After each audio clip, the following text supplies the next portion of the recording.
What do you view as the most pressing health care problem in the United States? Well, it's the fact that the system that we have today isn't working and nobody's happy. So changes have to come.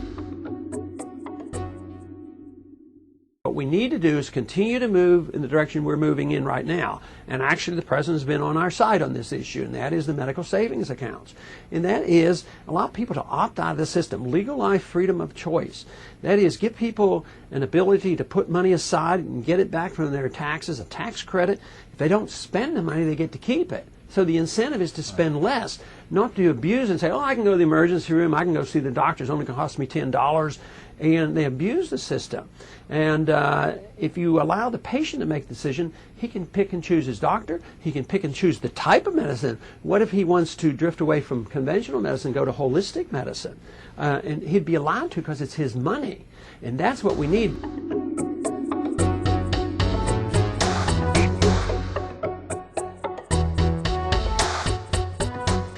What we have today is not insurance. If you get a policy and they pay your first dollar, you're getting some type of a service prepaid. And that's quite different than if you insure against a major illness or an accident. That way you can measure it and the price goes down. But if it says, well, every time you have a sore throat and you might go to the emergency room, you're insured, I mean, this makes costs skyrocket. So we've lost the principle of insurance in the system that we have today. And it has to do with our tax code and various things like that. And one last question on this subject of access and coverage. You had mentioned earlier about health savings accounts, and I presume that you see that as a vehicle for the working poor who are uninsured. Good transition. But we've taken a survey where we found that a family with an annual income of $25,000 would have to devote 13% of their annual budget just for premiums alone. So does that sound like an affordable scenario for those people? I would challenge you on that, okay, because that's the insurance that we think of insurance so that they can get, $5 copay and they can go see the doctor. That's not insurance. But probably for $1,200 they could be insured for major medical, the real catastrophic illnesses, and then they can save up and pay and take care of the first $500 or so. Or corporations, because the company they work for have been devising that. They are moving this direction where the company itself encourages this because there's an incentive not to spend the money, because you get to keep the $500, if you don't use it, or whatever the company provides or your medical savings account provides. So yes, it's very, very expensive to have this medical coverage, but that is not exactly an insurance premium.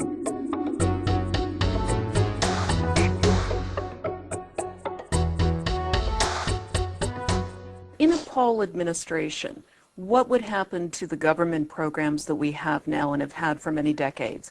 Medicare, Medicaid, S-CHIP, the program for children. What happens to them? I have a precise answer for that, because obviously I don't run to be president or even run for Congress by saying, well, I'm out to cut off the medical benefits. But philosophically, I can make an argument that that is not the best way to do it. But you have to have priorities, even for myself, who's very philosophic and idealistic in the sense of moving one direction or the other. I certainly don't think that it's better to move toward the government approach. But I know this is about medicine, but I can't bring up medicine without talking about the amount of money we spend overseas. Because we are spending, our foreign policy involves up to nearly $1 trillion a year. And I think it gets us into trouble.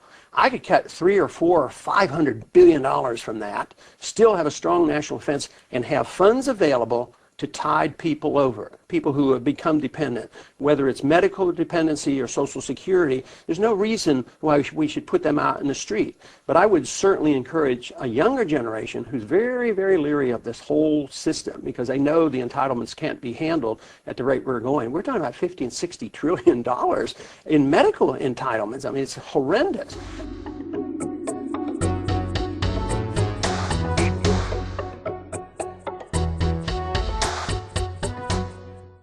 Is it accurate to say your position is that you could support expansion of stem cell research but not federal funding of same? Is that right? That's right.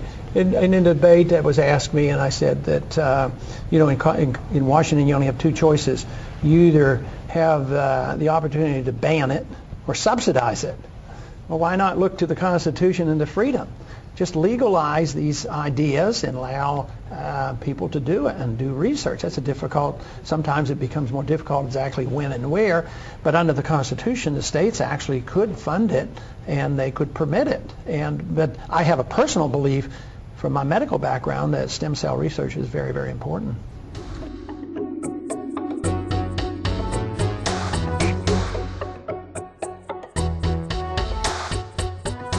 There's a lot of stem cell type research from umbilical blood, right? And I see even embryologically, I've had to operate on women who have had a tubal pregnancy and a small embryo, which is alive and very normal, and it's really an eye opener to see.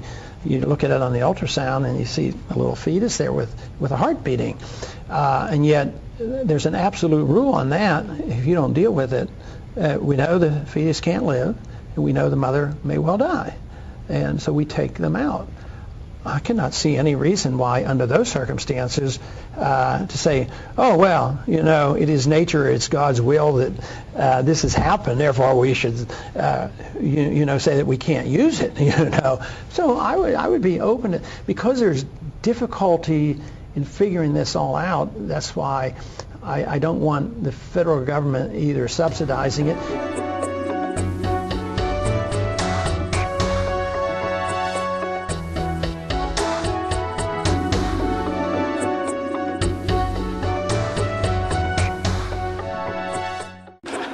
In Hillary Clinton's health plan, the words nutrition and exercise appear once. The word drugs, 14 times, just as the pharmaceutical companies want. I had a chapter in my very first book 11 years ago called My Forbidden Love for Hillary. Having said that, though, I also point out in the film that after having done a very heroic thing 14 years ago of trying to get universal health care for all Americans, and she was slammed viciously for this, and unfairly, now as a senator, she's the second largest recipient of healthcare industry money. And as a filmmaker, I have to be completely honest and show the whole story to people. And in this film, I point out that the Democrats, in some ways, are as guilty as the Republicans on this issue. And so the film is very nonpartisan.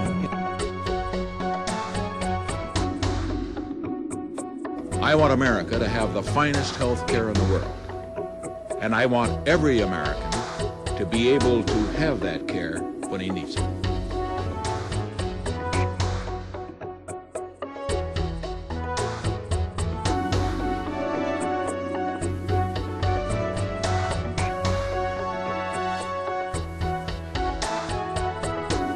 You need more competition.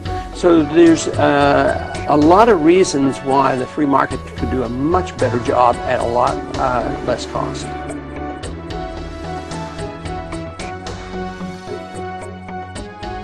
The care has been taken away from the doctor-patient relationship and delivered to corporations. So it's a Wall Street event.